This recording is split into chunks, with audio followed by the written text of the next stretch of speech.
So, hey all, in this lecture series, we are going to see a topic called like leadership.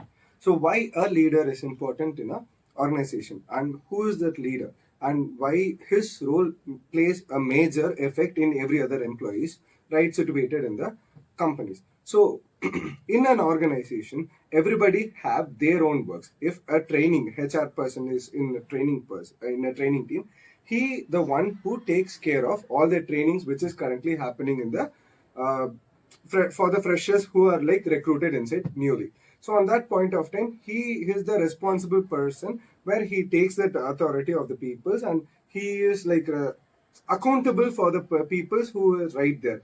So on that point of time, he plays a leadership role right there because he is taking the accountability, he's taking the responsibilities. So the leader, one who takes responsibility, accountability, and the positions of taking care of others is known as a leader. So on that point of time, so yes, so on that point of time, that kind of a person who is like taking a training for that new employees major leadership role there. So the person who takes care of every other employees in a team, who guides the team, who mentors the team is known as a leader. So that leader will take the accountability as well as the responsibility as we speak. So there are like different kinds of leadership styles. So the first leadership style which we are going to look into as like called situational leadership. So this situational leadership style where it is used only in the situations that where the leader reacts to the point. If the situation is to be as like democratic situation, then the leader will follow the democratic leadership style. So on that point of time, the leader will not be in a autocratic situational state. So if the people in the surrounding situations will not accept which the decision is made by the team, if the decision is made, then it will not be productive as much it is as much as taken by the leader. So that he would change his leadership skills like leadership styles into democratic as for the situations. So in the other situation, if the peoples are like two experts, if the peoples want just a word to be done, then he will use like autocratic situations. If there are like transitions between the leaderships, then he will go for transitional leadership style. So that leadership style is known as situational leadership style. So yes, we have covered one topic here with another topics, the autocratic leadership style. So the autocratic leadership style should be in a brief of where the leader will take his own decisions in every important situations. He will not ever discuss with the employees or a team member to take a decisions. The decision which is made by the leader should be implemented by the employees right there.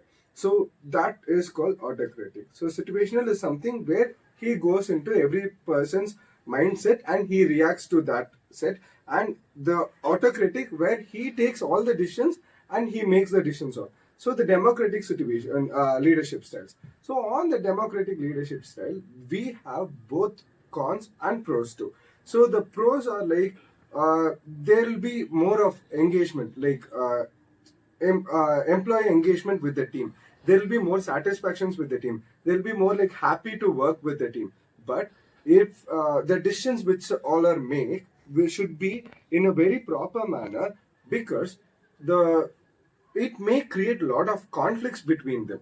If one person tell yes and if another person tell no, the leader should consolidate and tell one answer. If the leader falls on one side, the another person's perspective will get offended and the team will get separated. So on that point of time, every situations will get erupted on that on that places itself. So the democratic leadership style should make a decision in a conflict-free situations. So that is all for the topic now. Okay, now the question is, what kind of leadership style you like? Sir, actually, compared to the autocratic, democratic is more better because we are getting knowledge from the each and every person in the team. So it's very useful and it's very plusful. And another one example for democratic leadership is Tata.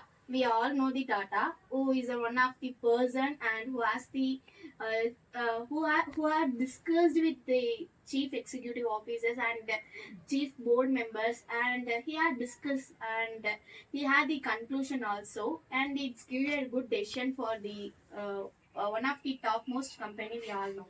Okay.